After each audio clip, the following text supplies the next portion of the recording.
Hi, good afternoon, everyone. Okay, so this morning, President Biden announced that a record-breaking 20 million Americans have enrolled in health care coverage through the Affordable Care Act. This is yet another major milestone in his work to lower costs for families across the country and expand access to quality, affordable health care. In addition to record-breaking enrollment for health care coverage through the ACA, thanks to the Inflation Reduction Act, which every single Republican member of Congress voted against, we took on Big Pharma and we won. And here are a couple of things that we were able to do. Cap the cost of insulin at $35 for seniors, allow Medicare to negotiate lower prescription drug prices for the first time ever, and save millions of Americans an average of $800 per year on their health insurance. This collective work matters, and it is changing lives. President Biden knows that access to care can mean the difference between life and death and hope and fear, and it is exactly why he continues to fight to ensure everyone can access the care they deserve. I also want to say a word about a tragic anniversary and new actions by the DOJ today. 1 year ago today, President Biden joined many other Americans in outrage over the brutal murder of Tyre Nichols. Vice President Harris traveled to Memphis, Tennessee to attend the celebration of life for Tyre, where she mourned with his family, and after being called to the pulpit, spoke about everyone's right to public safety and right to live free from violence. Mr. Nichols' death served as another painful reminder of the profound fear and trauma that Black and brown Americans continue to experience across many communities. As the president said, real and lasting change will only come if we can take action to prevent tragedies like this from ever happening again.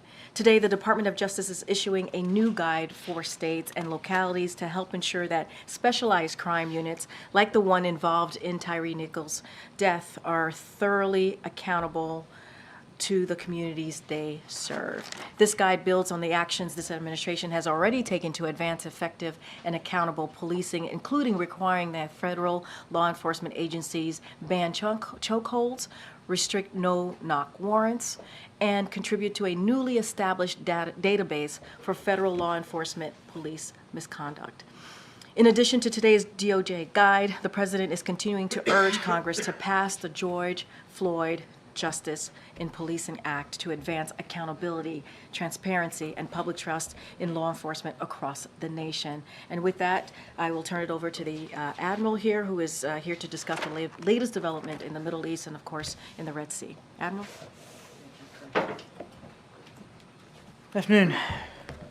As you saw from Central Command yesterday, Iran-backed Houthis launched a complex attack of one-way attack drones, anti-ship cruise missiles, and an anti-ship ballistic missile into the Red Sea. Yesterday afternoon, President Biden was briefed by his national security team, and that included the National Security Advisor, Jake Sullivan, Secretary Austin, Chairman of the Joint Chiefs, General Brown, and Secretary Blinken, all on the latest developments in Israel and in Gaza, but also, of course, these attacks by the Houthis in the Red Sea.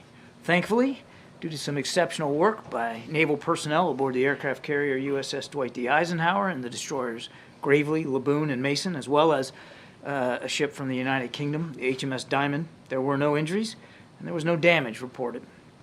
But make no mistake, at the time, U.S. vessels, commercial and military, and dozens of other merchant vessels were transiting in the area of this attack. Had they been hit, innocent lives very well could have been lost. So we'll say it again. These attacks against vessels in the Red Sea pose a direct threat to lives, to freedom of navigation, and to global trade in one of the world's most critical waterways. And despite what the Houthis may say, they are threatening and targeting commercial vessels with ties to countries all over the world, many of which have no connection to Israel whatsoever. These attacks are unlawful, they're reckless, and they are escalatory. The United States has built an international naval coalition of more than 20 countries that are countering these attacks and protecting international commerce through what we now call Operation Prosperity Guardian, and that's what you saw happen yesterday. Unfortunately, that operation is required, and you could see the results yesterday the need for those military capabilities. We've issued new sanctions on individuals and entities that are facilitating the Houthi attacks, and we're working closely with the UN Security Council members to pass a resolution to show international solidarity on this critical issue. The text of that resolution, which will likely be voted on later today, unequivocally demands that the Houthis cease these attacks. It also underscores the Security Council's support for navigational rights and stresses that the transit passage of merchant and commercial vessels through the Red Sea must be able to continue unimpeded. And earlier this month, as you saw, 14 countries, including the United States, delivered the clearest warning yet to the Houthis, making it clear that they will, and I quote, bear the responsibility for consequences should they continue to threaten lives, the global economy, or the free flow of commerce in the region's critical waterways. The United States does not seek conflict. We do, however, seek the safe and secure passage of international commerce through the Red Sea, and we're going to continue to coordinate and consult closely with our allies and partners about the appropriate next steps should these attacks continue. Thank you. You've had strikes against the Houthis under consideration for weeks, but you've also taken pains to prevent this conflict from widening. Would strikes potentially escalate, widen the conflict? And also, given the nature of the Houthi operations, what do you expect to achieve? Could it be harder to strike back at the group because of the distributed nature? Well, let's not get ahead of where we are. I certainly won't speculate about any potential future military operations one way or the other.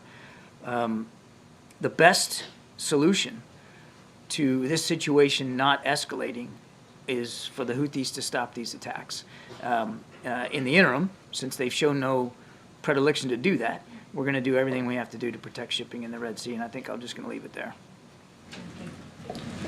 Well, along those lines, Admiral, these warnings that you've given clearly haven't worked. How do you expect to deter the Houthis? The mission for Operation Prosperity Guardian is about countering the attacks that have been occurring, and they have been successful to a fairly well in knocking these things out of the sky. We call again, as I said in my opening statement, we call again on the Houthis to stop these attacks, and I will repeat what I said in that when I quoted the statement. They will bear the consequences for any failure to do so, and I think I'm just going to leave it there. And Admiral, a quick question, if I could, on Israel.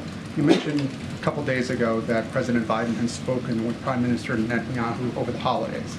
By our count, that he last spoke with him on December 23rd. If that's correct, that would make it 18 days since he spoke with the Prime Minister, and that would be the longest time that they've gone without speaking since the beginning of the war. I understand Secretary Blinken is in the region and has been, but if they haven't spoken for 18 days, what does that say about their relationship now as compared to several weeks ago? The fact that they haven't spoken in any period of days, your count's 18, I'm not going to question your math, doesn't say anything about the relationship between the Prime Minister and the President, or between the United States and Israel. These are two men that know each other, have known each other a long time, and they'll talk again. I have no doubt about it, that there'll be future conversations. But I wouldn't read anything into the dates on the calendar and what that says about the relationship one way or another. And you're right. I'm glad you pointed out Secretary Blinken is there in the region today. In fact, I think he's either on his way to Bahrain right now, or he is in Bahrain after wrapping up meetings in Israel. This is his 5th or 6th time since October 7th. Believe me, the connective tissue between the United States and Israel, very, very tight, very strong. So you would say the president's relationship with Netanyahu is as strong today as it was at the beginning of the conflict? What I'm saying is you can't judge the strength of a relationship based on how many times they talk on the phone. These are two leaders that have known each other a long time. I'm not going to pull punches. Of course, they don't agree on every single issue, and we're working, through issues right now with respect to the fighting in Gaza. But that doesn't mean that they don't still have an open line to one another. And when either of them feel like they need to pick up the phone and call, then that'll happen. I have no doubt in my mind they're going to talk again.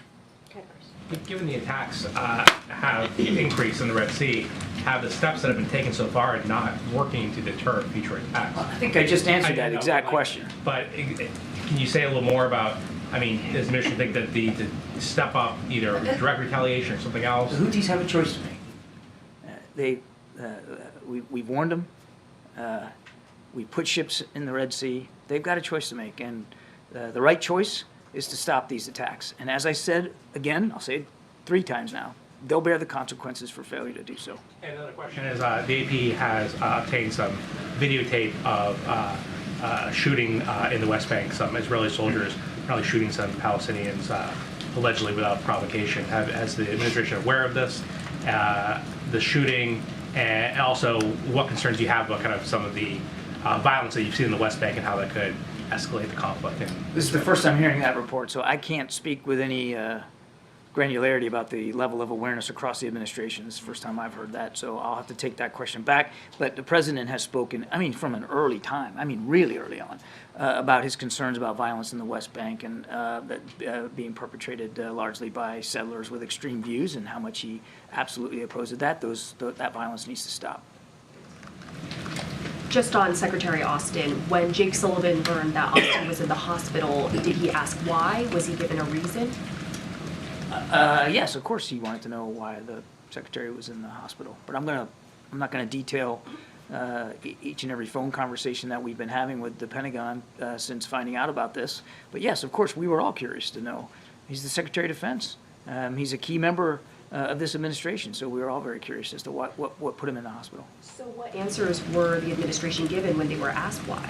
I think I've covered this ad nauseum yesterday. We didn't find out that he was in the hospital until Thursday afternoon. Jake informed the chief of staff, and both of them informed the president that evening. We didn't have information specifically about his condition, and quite frankly, nobody did. And it was just yesterday when the Pentagon announced that what put him in the hospital were complications from prostate surgery. So when the president spoke to Austin, I assume the president also asked why. What reason when he was given? We're just trying to understand, when people asked why, did the Pentagon just decline to give the information? Did Austin not say anything? The call between the president and the secretary was very brief, and it was really focused on making sure that the president passed on his best wishes for a speedy recovery for the secretary. So was the Pentagon then giving incomplete information? You said the whole administration was curious. I don't know how differently to answer this question. As I did yesterday, we did not know he was in the hospital till Thursday. We did not know the condition that put him in the hospital at that time. We certainly didn't know about the prostate surgery that occurred earlier in December. We didn't learn about that information until ensuing days, and certainly we didn't learn about the prostate cancer until yesterday. And just lastly, we've learned that the White House instructed the Pentagon to release the information to the public after learning there was no disclosure plan in place. So what does that say about transparency, the fact that the Pentagon did not have a plan to give the information? I'm not going to address individual press reports. Look, making a public statement about what the secretary's condition was and the fact that he was in the hospital obviously made eminent sense, and I'll let the Pentagon speak to their process when it came to doing that.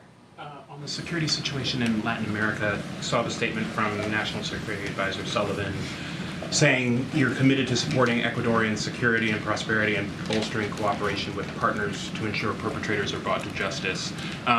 What is the U.S. position on Ecuador and other Latin American countries using kind of extrajudicial measures, states of emergency, in order to deal with these gangs?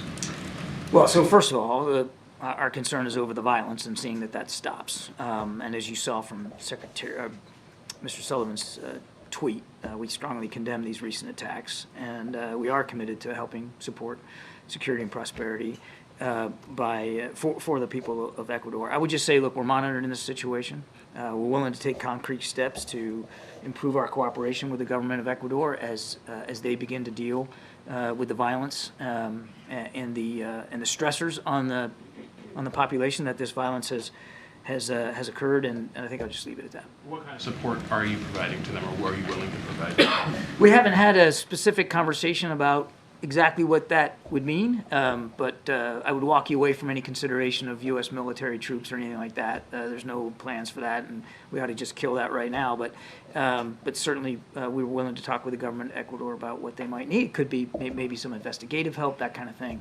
But that's sort of what the lane is right now. John, last week the administration said that it was issuing its last warning to the Houthis. So are we about to see a different response from the U.S.?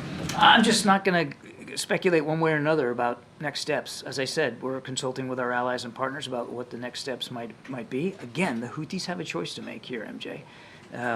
We have made it eminently clear, as our allies and partners have, that these attacks have to stop. But just given that the administration specifically said last week that the warning last week was the last warning from the U.S., can you at least say whether we should expect to see something different coming from the U.S.? No, I cannot say that. And I'm not going to telegraph punches one way or the other. Thank you. Thank you, Karine, and thank you, John. Happy New Year. Really. I have two questions in Russia and North Korea and Hamas. First question, the Israeli government recently showed evidence to the media that North Korea provided weapons to Hamas. Hamas attacked Israel using North Korea weapons. Meanwhile, all the families harmed by Hamas are preparing a legal action to hold North Korea accountable. What is the United States' assessment of this? And the second question, Russian President Putin pointed out the risk of conflict on the Korean Peninsula this year, and North Korea continues to fire artillery fire at South Korea. Do you think military cooperation between Russia and North Korea will actually have an impact on South Korea? So on your first question, I haven't seen any indications, I'm not aware of any indications that there's been some sort of cooperation militarily between Hamas and North Korea. I just don't have anything to verify that. We have talked a long time about the relationship between Russia and the DPRK and the way that Russia finds ways to evade sanctions and to continue to do business with North Korea. And they have at least expressed publicly some sort of interest in sharing goals and objectives in the region. We're watching this very, very closely. I won't speculate about the degree to which that we're seeing tangible evidence that North Korea is somehow benefiting militarily from this. We do know, without question, because I've said it many times, that certainly Russia is benefiting militarily by the purchase of North Korean ballistic missiles, which we detailed again were used in subsequent strikes in Ukraine, as well as the delivery of artillery shells. Thanks, Karine. John, just quickly back on Ecuador. Do you have a message for Americans who are in the country about the security situation? And secondly, is there a concern that the crisis there will further aggravate the flow of migrants to the U.S. southern border? I think too soon to know the answer to your second question. Obviously, that's something we're going to watch and monitor. I don't want to step on the State Department, but in general, our message to Americans that are in Ecuador is to please stay vigilant. Please avoid areas where you either see or feel or perhaps anticipate that there could be violence, to stay clear of that. And then, of course, stay in touch. If you haven't logged on and gotten the app from the State Department where you can get notifications, you ought to do that, because I'm sure the State Department and the embassy there will do everything they can to keep people informed. On Ecuador, John, is there any determination that's been made about the safety of U.S. diplomatic staff, or any discussions taking place about reducing the U.S. diplomatic footprint in Ecuador? None that I'm aware of at this time, Nancy. This is all pretty fresh here. It's all kind of unfolding as you and I are talking. I'd refer you to the State Department, but I'm not aware of any changes to our footprint or our force protection posture at the embassy. And then going back to Selena's question about Secretary Austin, I think what she was getting at, it seems, is that there's a big difference when Jake Sullivan was informed by the Pentagon in whether he was told when he asked about Secretary Austin's condition, we don't know because we haven't been told by the Secretary, versus we know but we're not going to share that with you, or we've not been authorized to share that with you. So the question is, which one was it? Did Pentagon officials decline to share information they knew with the National Security Advisor, or did they just not have the information themselves? I would put it this way. Once we found out he was in the hospital, we certainly asked all the questions you would think we would ask to try to ascertain his condition. and what drove him into the hospital. Of course, we were curious about that. He's the Secretary of Defense, and he's a key member of the administration.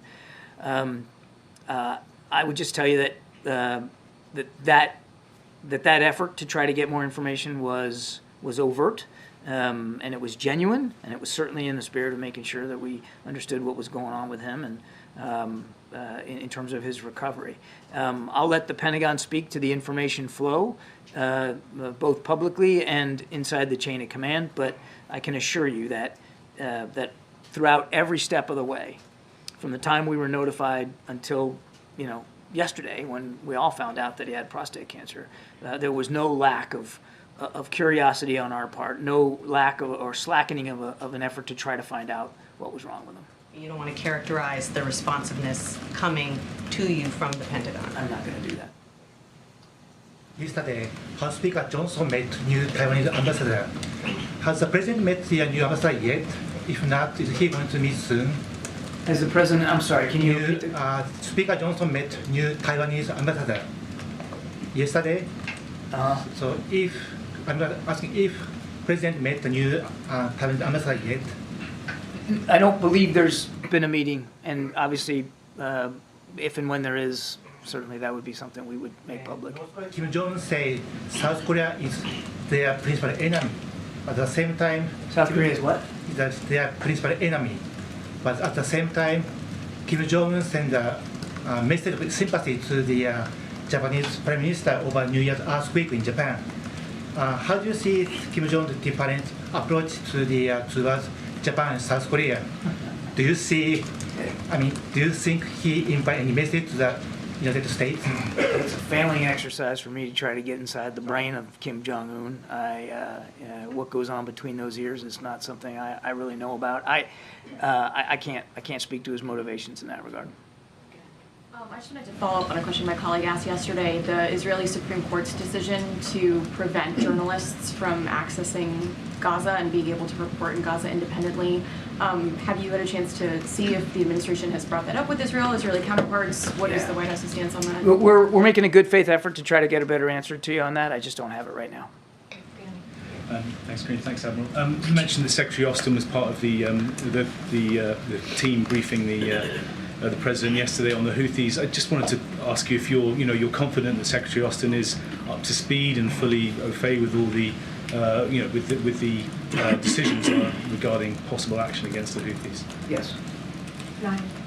Thank you. Two questions. One on Gaza. The administration authorized an assessment led by the UN to see if civilians can go back to northern Gaza. Would you ask the Israelis or the UN in this case to do another assessment of how weapons are used, especially against civilians and also against journalists? We have unprecedented number of journalists who've been killed. Yesterday you said that maybe they were caught in crossfire, but human rights organizations said some of these journalists were targeted. So would you ask for an assessment similar to the one that you authorized? We obviously don't want to see any innocent lives lost. We don't want to see any innocent lives, any innocent people wounded. Of course, includes journalists. They have every right to be there to cover this conflict, and we want to see their presence fully respected and for them to be as protected as possible in a war zone. There should be no targeting of journalists. There should be no targeting of individual civilians, and we're going to continue to have those conversations with our Israeli counterparts, as Secretary Blinken did just yesterday. And as you know, you dismissed a few days ago the case that brought by South Africa against Israel at the ICJ. Did you read the indictment? And if you did, do you believe that cutting off water, electricity, and fuel on a civilian population does not constitute a war crime by itself, nothing else? Yes, I read the indictment, and as I said, and we stand by what we said about this. We find it without merit. We find it counterproductive, and I'll leave it there. So since the start of the Biden administration, have there been other cabinet secretaries who've not been able to perform their duties but have actually informed the White House? I don't have that kind of detail for you here today. I wouldn't, there'd be no way for me to have that information. Thank you, Karine. Thank you, Karine, and thank you, John. two questions on Bangladesh, if I may. The one-sided election in Bangladesh has concluded, drawing global criticism for its crackdown on opposition. The Guardian characterized the election as overshadowed by a ruthless crackdown on opposition, and the Wall Street Journal stated, Bangladesh shows the limits of Biden's democracy promotion. In light of your earlier commitment to taking all necessary steps to reflect the will of the people of Bangladesh and your declaration of a visa restriction policy ahead of election, what is your response to concern about the Biden administration's limitations on democracy promotion?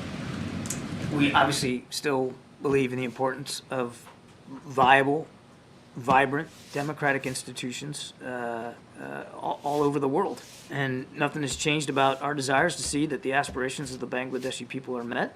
And that includes being able to conduct free, fair, and transparent elections.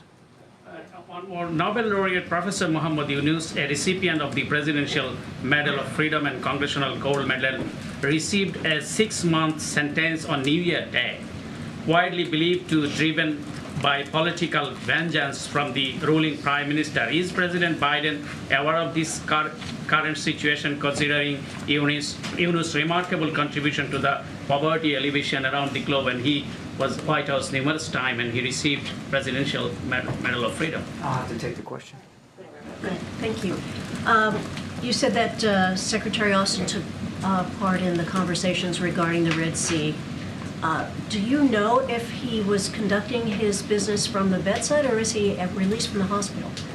I would refer you to the Pentagon for his whereabouts and his condition. It's yesterday, at least for where he is today. Yesterday, he was still in the hospital when he participated in that discussion. Last question. Go ahead, sir. Two questions. One on the Houthis. Given the problem the administration has had on containing them, how can it be looked at as anything but a mistake for the fact that they removed them from the foreign terrorist organization list? As I said, we've got a review of that designation that we're still conducting. So I'm not going to get ahead. Hang on a second. I'm not going to get ahead of that. And the goal here isn't to contain the Houthis, just to be clear. We don't want to see these attacks on commercial shipping, and we're going to do what we have to do to counter and defend against those attacks. And as I said earlier, the Houthi, they've made certain decisions up to this time. They have to make certain decisions going forward, and we'll see what decisions they make. They will bear the consequences for those decisions going forward. And then one question on General Austin. Earlier in this briefing, you said he's an essential member of the administration. But if he can disappear for 4 days without anybody noticing or really even seeming to wonder where he is, how essential is he? I think I answered this question yesterday with Mr. Ducey here. I'll give you the abridged version. When the military operations that have been conducted over the last week or so, many of those, Secretary Austin was a key member of briefing the president and right in the middle of determining the options that the commander-in-chief ultimately decided to do. We were able to continue to counter Houthi threats in the Red Sea. We were able to take out a senior militia commander in Iraq, all based on the advice and counsel that Secretary Austin delivered. It is not uncommon on any given day here in D.C. that a cabinet officer isn't present for a certain meeting and either can call in by phone or have a deputy represent them. That's the way the interagency process works. Oftentimes these things are worked at staff levels, and then the principals get involved at the appropriate time. Okay? Thank you so much, Admiral. Thank you. Thank you. Thank you. Thanks, guys. All right, you guys still awake? What's going on? Everyone's so quiet. Are you suggesting that he's boring to us? No, I'm suggesting you guys are low energy today. That's all. So the president spoke with Speaker Johnson today. Does the White House believe that the conversation moved any closer to a deal on supplemental funding? And second thing on this, Speaker Johnson reportedly told his caucus the president does not want to meet in person. Is that true? Look, what I can do right now is I can confirm that the president and Speaker Johnson did speak directly. They spoke directly today on the phone. I don't have any more details to provide. I can say this. I'll add, actually, one more thing is that the president believed that a call was the most expedient option today. And so that's why they spoke on the phone. The president believed it was important to connect as quickly as possible. Don't have any more details about the call. Nothing you could say about what they talked about or where the... Look, we're confirming the call, and we've said many times that we try to keep these conversations private, but we are confirming that the president did speak to Speaker Johnson. I don't have anything else beyond that. Last thing, his office says that the speaker asked for executive action to shut down the border, secure the border. Can you say anything more about that request or how that was received? Don't have anything more to share. Was the White House informed in advance that Hunter Biden would be showing up at the House Oversight Committee's hearing on Capitol Hill today? So here's what I'll say, and I've said this many times before. Hunter, as you all know, is a private citizen. He's not a member of this White House. He makes his own decisions, like he did today, about how to respond to Congress. And so I would refer you any further questions, any additional questions about this process, certainly I would refer you to Hunter's representatives. Fully agree that he makes his own decisions, but my question was about whether the White House was informed in advance. I would just, again, I would say that we don't have anything else to share beyond that. He's a private citizen, and he makes his own decisions as it relates to this particular response, his particular response to Congress. It's something that he decides on, and I would refer to his representatives. Thanks, Karine. First, a whole high school in New York is having remote classes today because the building was needed to house people who came into this country illegally. So what is the president's priority in this case? Is it the migrants or is it the students? So let me just clear this up a little bit. So yesterday, New York City informed us that as a precaution, they would temporarily relocate migrants staying at Floyd Bennett Field to a nearby high school. As of this morning, all migrants have returned to the facility at Floyd Bennett Field, and so anything specific as to the program and what decided to do and all of the specifics to that, I would certainly refer you to New York City for any additional questions. But if a working parent had to call out to stay home with their kid today, isn't this Biden immigration policy literally taking money out of people's pockets? So let me just say, I'm going to actually go back to your first question for a second because I think I do need to address that, which is, when it comes to education, migrants, the economy, the president deals with multiple issues all at once. That is his job. There are multiple things happening all at once. And as it relates to this particular question that you're asking me about in New York City, that is something that New York City needs to answers to. That is a process that they took, so they have to answer to that. And as it relates to migrants and what's happening at the border, look, the president has taken this issue very seriously by making sure that on his first day, which is almost 3 years, it'll be a couple weeks, it'll be 3 years ago, that he put forward a comprehensive immigration legislation to deal with what's happening with the immigration process, obviously, and also the border. And this is an issue that's been going on for decades. The system has been broken for decades, and the president is the one who has taken action to deal with this, while House Republicans do not. They get in the way. And Hunter Biden on Capitol Hill today.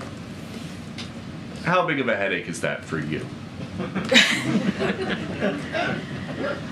Hunter Biden is a private citizen. He is not a member of the White House, as you know, and I just don't have anything else to share. But the last time he was on the Hill, he said the president was certainly familiar with what his son was going to say. I did say that, and here's So and is what the I'm official saying line today. that President what I'm Biden saying does to not you- help him with his business deals, but he does help him skirt congressional subpoenas? That is not even true. That is a jump that is incredibly I will say to you, tell I us am what helping the you out. president knew. I'm helping you out. I don't have anything else to share. Go ahead. Thanks. When is the president's next physical scheduled? Last year it was in February. I don't have anything to share on the president's next physical. Obviously, we will once that happens, we will be transparent and share that with all of you, as we've done the last 2 times. I just don't have anything on the books to share. Given that it's an election year, that there's a lot of public interest in his health, would that transparency include his physician coming to brief in the briefing room? I don't have anything beyond what I just stated. Did the president speak to his son before or after his appearance on Capitol Hill? I'm not going to speak to the president's private conversation with his families. And is there any response to what Representative Nancy Mace said about Hunter Biden today? She's called him, quote, the epitome of white privilege, and that Hunter should be arrested right here, right now, and go to jail. I'm not going to respond to that. Go ahead. Thanks, Karine. The White House Chief of Staff was supposed to meet with cabinet members today. I was wondering if you could confirm that and I don't have anything to confirm about a meeting with cabinet members today. What I can share, I don't know if you're talking about the specific memo that the speakers, not the speaker, pardon me, that the chief of staff put out yesterday that went to the cabinet members, the agencies, about making sure that they put forward, a memo themselves to him that would be for Friday, January 12th, and that kind of highlights their protocols when it comes to delegation of authority. That is something that obviously they're going to get back to us, back to the chief of staff on the 12th. So that is something that is happening. I don't have a meeting to confirm with the chief of staff or cabinet secretaries today. Okay, Karine, you've referred to the Republican impeachment inquiry as a stunt. The president himself has said that it was a political stunt. So I guess if the whole thing is a stunt, how does the White House see the president's son himself pulling a stunt by appearing at this contempt hearing? I don't have anything else to add. The decisions that are made by Hunter Biden are his own. He's a private citizen, and I'm just not going to speak beyond that. If you ask me about the impeachment of or what the GOP and Congress is doing as they're trying to impeach multiple cabinet members, I can speak to that. But Hunter Biden is a private citizen. I'm just not going to speak to that. You have spoken to that, and again, you have called that a stunt in the past, right? So I just don't have asking. anything else to add. I hear you. For today, I'm just not going to say anything more. And can you tell us what the president is up to today? Yeah, I have a couple things I can share with what the president is doing today. As he always does, he's working around the clock, focusing on the issues that matter to the American people, everyday Americans, obviously. I talked at the top about the record-breaking 20 million Americans that have enrolled in health care coverage through the Affordable Care Act. That's always his focus, obviously making sure that health care is available for all. He is having lunch today with the vice president.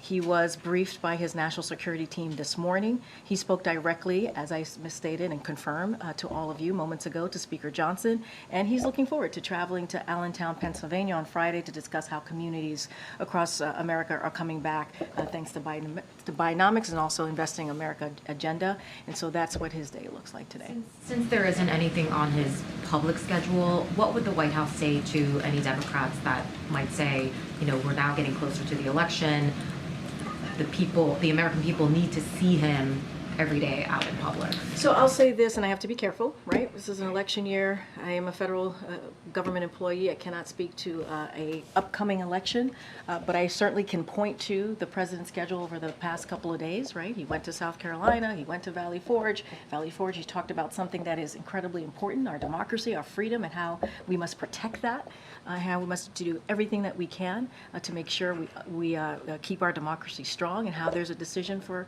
Americans that they're going to have to make. He went to South Carolina, delivered a very similar message, talking about freedoms, went to Mother Emanuel, a church that dealt with an awful shooting and lost 9 of their members back in 2015, a place that he has a personal connection to. You heard him then. And so, look, the president's going to go to Allentown to speak about Bidenomics, Investing in America on Friday, and you will see a lot more of this president. I don't have anything else to share. And once we have more to share on his schedule, I certainly will, but I want to be really careful not to speak to 2024. Okay, Jared. Just a couple of clarifying questions on that call with the speaker. I'm sorry if I missed it. Can you say who initiated that phone call? I don't have anything else beyond that. What I did say is that the president wanted to make sure he spoke with Speaker Johnson. He said that I said that he thought doing a phone call was the quickest way of doing that, and it was important for them to have a conversation. I just don't have anything beyond that. And then on the speaker's request that the president take executive action, is there action that the White House believes the president can take in lieu of some sort of agreement, some sort of legislation from Congress that would help what's happening at the border? So look, we don't have any executive actions to announce or that we've been looking into or anything like that to share or preview to you at this time. I can mention the legislation that the president, as I did moments ago, that he put forward, a comprehensive immigration proposal that he did on his first day. Let's not forget there is a bipartisan negotiation happening in the Senate with Republicans and Democrats on how they can move forward in a bipartisan way, a bipartisan agreement to deal with the border security issue that we appreciate. That's been going in the right direction, and so that's what's happening right now. GOP in the House, they continue to get in the way. They do political stunts, they get in the way. They voted in May to eliminate 2,000 Border Patrol agents. That's what they're doing. And let's not forget, while those senators were having, in December, were having negotiations, having those meetings, in the middle of December, House Republicans decided to go home and start their vacation early. That's what they decided to do. Go ahead, Karen. Great. Would the White House be okay with another CR to keep the government funded after the deadline? I'm not going to get into the technical approach or the approach of Congress from here. I'm going to let the conversations, the negotiations happen. The conversations happen. Let's just say that happens, that there is another CR to avoid a shutdown. We could see the president submitting his fiscal year 2025 budget at the same time as lawmakers are still sorting out the fiscal year 2024 budget. What does that say about the state of affairs right now in Washington, about these short-term punting of dealing with all this? Look, I agree. This kicking the can down the road is not the way that Congress should be operating. We've been very clear about that. They have a job to do. Keeping the government open is one of the basic things that they can do. Kicking it down the road, House Republicans kicking this down the road does not help Americans. It doesn't. In a couple of days, we may see a partial shutdown. That's not what we should be doing for the American people. We should be delivering on these programs that they need, that are necessary for them and their families. And so, no, that is not something we want to see. That isn't. It is not something we want to see. And they need to do their jobs instead of these political stunts. Somebody asked me about the impeachment hearings that are happening in Congress, in the House Republicans right now that are leading that. That is a waste of time, political stunts, baseless accusations. And that is not what the American people want to see. They want to see us working in a bipartisan way. And that's what we're trying to do as it relates to the border security in the Senate, right? We're trying to do that in a bipartisan way. That's why the president got involved in early spring in getting a bipartisan agreement with the budget, on the budget. And so it's really shameful. Let me see who I haven't called. Garen. The Vice President met with voting rights activists in Atlanta yesterday, and they expressed their concern about election integrity and political violence. One person even described volunteers having a gun pulled on them. And I spoke with Latasha Brown, the co-founder of Black Voters Matter, who said that they believe that this is a result of dog whistles from some elected officials who are pushing claims of voter fraud.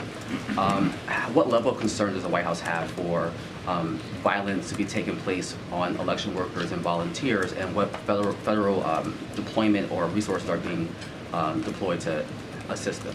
So a couple of things in response to the sharp increase in threats of violence to election workers following the 2020 election cycle. In June of 2021, Justice Department created the Election Threats Task Force to investigate and prosecute those who target election workers. And yesterday, the DOJ actually released information highlighting the work its civil rights, criminal justice, and national security divisions are doing to enforce civil rights protections, enforce criminal statutes, prohibiting voter intimidation, and prevent malign influence in our elections. Any threats of violence towards election workers and other attempts to undermine our democratic process and make it harder to vote are unacceptable. And of course, this administration is going to use every tool at its disposal to protect the sacred right to vote and defend our democracy. That is something that you've heard from the president, not only in Valley Forge recently, but also many times during the past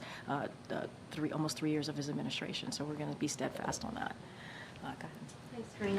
I just want to ask, given the conclusion of U.S.-China military-to-military talks yesterday, just a general question, whether the president is satisfied with the progress made since the agreements made in November.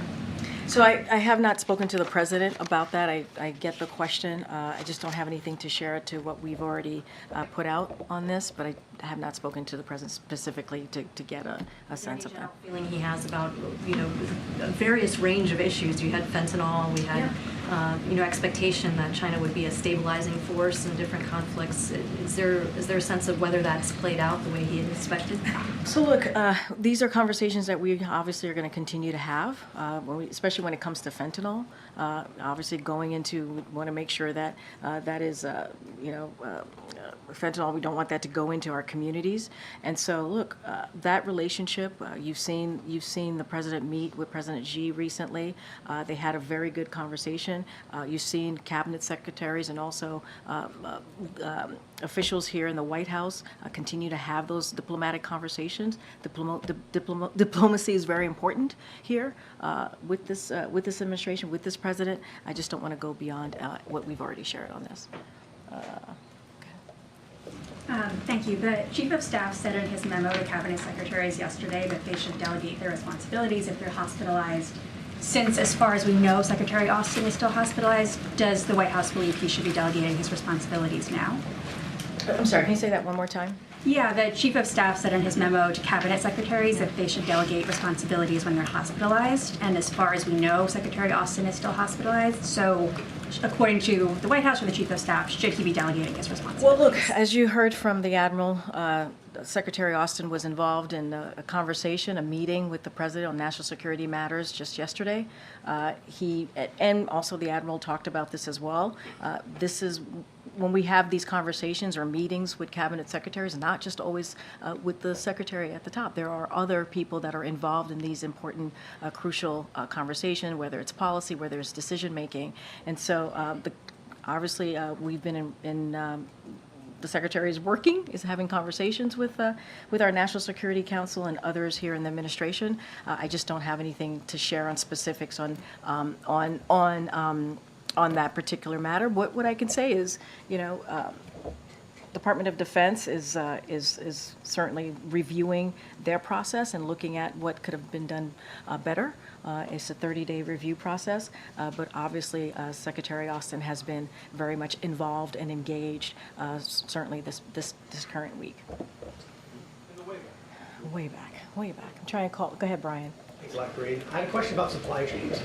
Given how much work that President Biden spent on supply chain mitigation in 2021 when he first came to the office, how concerned should Americans be right now about supply chain disruption, given how much shipping traffic normally runs through the Red Sea, and what actions is the president taking to mitigate potential supply chain disruptions? So look, as you've heard from us many times, obviously the Red Sea is an important global trade, particularly for transportation of oil, grain, and consumer goods from Asia. The Department of Transportation is in close communication with ocean shippers, industry, and other stakeholders. And so we're taking every steps to ensure that shipping in the Red Sea is not obstructed, right? Is unobstructed, including by establishing Operation Prosperity Guardian and building a coalition of countries from region and around the world to ensure freedom of navigation, to protect the maritime economy and bolster regional security in the Red Sea. So we're taking this very seriously. We're keeping an eye on this. As you heard us say, the Red Sea is very important to commercial shipping, and so we're going to take this very seriously. Is the president seeing an impact on the economy at this point? Should Americans be prepared to see an impact in supply chain disruption? So what I can say is we're going to continue to monitor the situation, and we're taking action to make sure that doesn't happen. Got in the middle. Thanks, Karine. The president announced earlier this week that part of her portfolio is doing implementing all of these pieces of legislation, historic pieces of legislation that we've been able to get through Congress. I don't have anything beyond whatever he's going to do after that. I certainly will leave that to Mitch Landrieu, but that's how his portfolio is being taken care of from here. Is the White House preparing for any other staffing departures as the campaign ramps up? I don't have anything to announce from here. Okay. What is the administration doing to address the billions of dollars in overpayments the Social Security Administration has been trying to claw back from millions of Americans? So on that particular piece, look, the president requested 10%. 10% increase in funding for Social Security Administration to help invest in the staff and technology necessary to improve customer service and determination services. The administration is committed to protecting Social Security. You heard him during the State of the Union last year, the president standing up in front of millions of Americans who were watching, protecting Social Security, protecting Medicare, and protecting Medicaid, and that's something that he's been certainly doing. And so anything further on that, I would certainly refer you to the Social Security Administration. Go ahead, Colleen. Hi. Thank you. No, right behind you. I wanted to ask you about updates on the administration's conversations with Mexico. Do you have any changes or agreements to talk about as they work to alleviate pressure on the southwest border? So, as you know, there was a meeting that occurred during the holidays with National Security Advisor Jake Sullivan. Actually, no, it was Secretary Blinken, Secretary Mayorkas, and also Deputy National Security Advisor Sherwood Randall, and they went to Mexico City to continue the conversation that the president obviously has been having with President of Mexico. The conversation went really well. Obviously, it's continuing. These are diplomatic conversation. They've been a partner with us on migration, partner with us on how to deal with fentanyl as well. And so the president of Mexico and his team have taken significant efforts that they are putting underway to make sure that we deal with the border in a way that obviously is effective. And so we're starting to see those results. I don't have anything beyond that, but obviously those diplomatic conversations continue, and we appreciate President of Mexico being a partner in this. By results? So we have seen results in the migration of migrants, right? We've seen a decrease because of the actions that President of Mexico has taken. And so, again, because of these diplomatic conversations, they have been effective. We see them as being effective. Go ahead, Andrew. Thank you. Two questions. First, the former president, President Trump, yesterday warned that there would be bedlam in this country if the case against him affects the election results in November. Without speaking to the former president himself, because I know you're covered by the Hatch Act, is the administration tracking the possibility of potential violence around the time of any trial date that he might have? Is that something that's being prepared for? And then I have another question. So I have to say this, I can't comment on anything that is related to 2024 as a federal government employee. What I will say is President Biden has always been absolutely clear when it comes to this. Political violence has no place whatsoever in America. It just has. There are a couple more things I want to say. So leaders need to put their country first. They need to put the safety of American people and respect for the rule of law above themselves, like President Biden does every day. And there's no one who would even imagine Joe Biden being afraid to condemn violence, right? This is something, again, that we've done pretty often here, unfortunately, that we've had to do this in the last 3 years. Failing to condemn or discourage criminal violence, especially after dangerous conspiracies and violent rhetoric have cost law enforcement officers their lives. We saw that on January 6th. Officers lost their lives and resulted in gut-wrenching assaults like the attack on Paul Pelosi is horrific. It's horrifying. And if you are a leader in this country, you need to put this country first. You need to put the safety of the American people first. That's what leaders do. And, on Hunter Biden, I understand he is a private citizen. He is not a member of the administration. He is, however, a member of the president's family. So could you tell us if he stayed at the White House in the residence last night? I don't have anything else to share. I think what last one? Yeah, back there. Without getting into the specific case that you said that you wouldn't or couldn't or shouldn't, the question about presidential immunity, the idea that a president should be immune from prosecution, not about any specifics. What does the president think about that? Because, for example, in a courtroom yesterday, a judge opined that a president might be able to have a rival assassinated by SEAL Team 6. I'm assuming the president Biden does not agree with that idea. What are his thoughts on immunity generally? Look, I'm going to be very careful because it is connected to what a former president said, and it is an ongoing case. Just not going to comment on a legal case or make statements that may impact the ongoing case. So, going to refer you to the Department of Justice of any specific questions you may have on that. Just going to be very careful from here. With that, I will see you guys tomorrow. Thanks, everybody. Thanks, Karine.